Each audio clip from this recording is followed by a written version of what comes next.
بیچاری کئی روز سے دم توڑ رہی ہے، ڈر ہے خبر بد نہ میرے منہ سے نکل جائے، تقدیر تو مبرم نظر آتی ہے ولیکن پیران کلیسا کی دعا ہے کہ یہ ٹل جائے۔ تو پہلی بات میری ختم ہوئی، عالمی نظام خلافت دنیا کی تقدیر مبرم ہے، ہو کر رہے گی، اس میں کسی صاحب ایمان کو کوئی شک، کوئی شبہ، کوئی ریب نہیں ہونا چاہیے۔ البتہ اس کا اب دوسرا پہلو کیا ہے، اس کا آغاز کہاں سے ہوگا؟ پہلی بات تو یہ، ہمارے بعض لوگوں کے ذہنوں میں، سادہ دل لوگ وہ سمجھتے ہیں کہ پوری دنیا میں ایک ہی دفعہ آ جانی چاہیے، یہ کوئی علاقائی خلافت تو نہیں ہو سکتی، خلافت تو عالمی ہوتی ہے۔ ان سے میں کہتا ہوں، عالمی خلافت کب تھی جناب؟ یہ تو نہ خلافت راشدہ میں عالمی تھی، کیا ہندوستان شامل تھا اس میں؟ کیا چین شامل تھا؟ کیا یورپ شامل تھا؟ اور پھر جو خلافت کے نام سے جو ملوکیت چلی ہے، وہ بھی صرف آپ دور بنو امیہ میں کہہ سکتے ہیں کہ وہ پورا عالم اسلام کم سے کم اس کے تحت تھا۔ بعد میں خلافت عباس، بنو عباس میں، اور فاطمیین کی خلافت میں، اور آل عثمان جو ہیں آٹومان ٹرکس کی خلافت میں ٹکڑے تھے، حصے بکھرے تھے، کوئی مانتا تھا، کوئی نہیں مانتا تھا۔ اور سب سے بڑی بات یہ، اگر ایک دم پوری دنیا پر خلافت قائم ہو سکتی تو حضور کے دست مبارک سے ہوتی، لیکن نہیں ہوئی۔ نتیجہ کیا نکلا؟ ایک ملک میں حضور نے قائم کر دی، جزیرہ نما عرب، یہاں خلافت قائم ہو گئی، حضور خلیفہ ہے۔ اس کے بعد آپ کے خلفائے راشدین نے پھر اس کو وسعت دی، شرقاً غرباً شمالاً، 3 کالمز نکلے ہیں فوجوں کے، صحابہ کرام کے، 3 کالمز، ایک ایسٹ ورڈ، ایک ویسٹ ورڈ، ایک نارتھ ورڈ۔ ایک عراق کو فتح کرتے ہوئے ایران میں پہنچ گیا، خراسان تک چلا گیا۔ ایک شام کو فتح کرتے ہوئے اور پھر سینائی پیننسولا سے ہو کر افریقہ میں داخل ہوا اور اٹلانٹک تک پہنچ گیا۔ تیسرا سیدھا شمال میں گیا، لیکن یہ زیادہ دور نہیں جا سکتا تھا، کوکیشین ماؤنٹینز آ گئے، کوہ قاف۔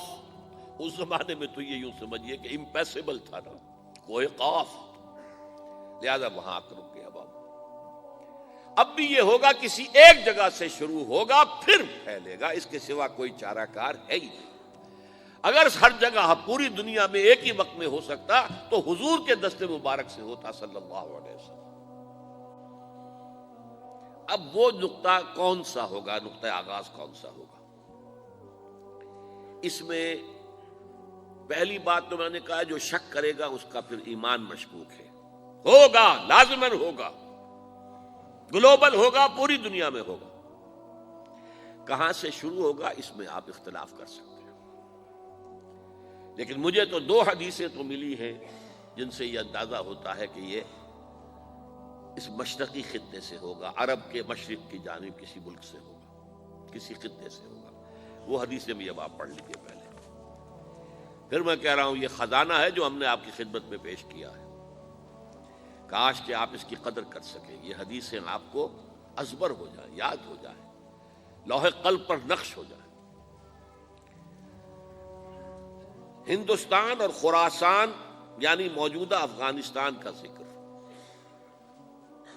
ابن ماجہ کی روایت ہے، ان عبداللہ ابن الحارث رضی اللہ تعالی عنہ قال رسول اللہ صلی اللہ علیہ وسلم یخرج ناس من المشرق یؤتئون للمہدی یعنی سلطانہ، یعنی سلطانہ، دونوں طرح سے پڑھ سکتے ہیں۔ حضرت عبداللہ ابن حارث فرماتے ہیں رضی اللہ تعالی عنہ کہ حضور نے ارشاد فرمایا، مشرق کی طرف سے وہ فوجیں نکلیں گی، لوگ آئیں گے جو عرب میں مہدی کی حکومت قائم کریں گے۔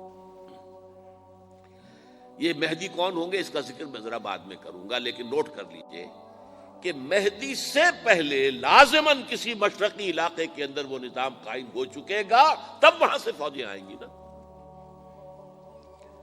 یہ مشرق کون سا ہے؟ عرب کے مشرق میں آپ چلیے، ایران بھی آ جائے گا، افغانستان بھی ہے، پاکستان بھی ہے، اور اگر اسے اور توسیع دیں تو ہندوستان بھی ہے۔ یہ ہے عرب کا مشرق، اس سے فوجیں جائیں گی۔ اس کا کیا مطلب ہے کہ اس میں سے کسی جگہ پر نظام خلافت پہلے قائم ہو جائے گا تاکہ وہاں سے فوجیں جائیں گی جو جزیرہ نما عرب میں حضرت مہدی کی حکومت کو قائم کریں گی۔ اب دوسری حدیث سنیے، یہ سنن ابن ماجہ کی حدیث تھی جو میں نے آپ کو سنائی، آپ نے پڑھی۔ دوسری عن ابی ہریرہ رضی اللہ تعالی عنہ، یہ ترمذی شریف کی روایت ہے، قال قال رسول اللہ صلی اللہ علیہ وسلم یخرج من خراسان رایات سود لا يردها شیء حتی تنصب بایلیا، خراسان کے علاقے سے سیاہ جھنڈے لے کر فوجیں آئیں گی، ان کا رخ کوئی موڑ نہیں سکے گا، ان کو پیچھے پھیر نہیں سکیں گے کوئی بھی، یہاں تک کہ وہ یروشلم میں جا کر جھنڈے نصب کر دیں گے۔ ایلیا حضور کے زمانے میں یروشلم کو کہتے تھے۔ یہ یروشلم تھا جب حضرت سلیمان کی حکومت تھی اور یہاں پر معبد سلیمانی، ہیکل سلیمانی قائم ہوا، پھر یہ یروشلم ہی رہا ہے تاریخ میں، یہاں تک کہ سن 70 عیسوی میں جب ٹائٹس رومی جنرل نے اس کو گرایا، ختم کیا، سیکنڈ ٹیمپل گرا دیا اور یہاں سے یہودیوں کو کہا نکل جاؤ یہاں سے، کوئی یہودی باقی نہیں رہا، تب بالکل تہو بالا برباد کر دیا۔ اس کے کوئی 150 سال بعد ہیڈریان، رومن ایمپرر ہیڈریان، اس نے پھر دوبارہ آباد کیا اس شہر کو۔ 150 سال تک یہ بالکل بنجر اور بالکل غیر آباد پڑا تھا۔ اب ہیڈریان نے جب آباد کیا تو اس کا نام ایلیا رکھا، اب یروشلم نام نہیں تھا، تو حضور کے زمانے میں پھر اس کا نام ایلیا تھا۔ اور اب اس سے کیا معلوم ہو رہا ہے کہ یہ یروشلم مسلمانوں کے قبضے سے اس وقت نکلا ہوا ہوگا، ایک دفعہ پہلے نکلا تھا، سن 1099 عیسوی میں مسلمانوں کے ہاتھ سے نکلا، کروسیڈرز عیسائیوں نے آ کر اس کو قبضے میں کیا، لاکھوں مسلمانوں کو مارا، قتل کیا۔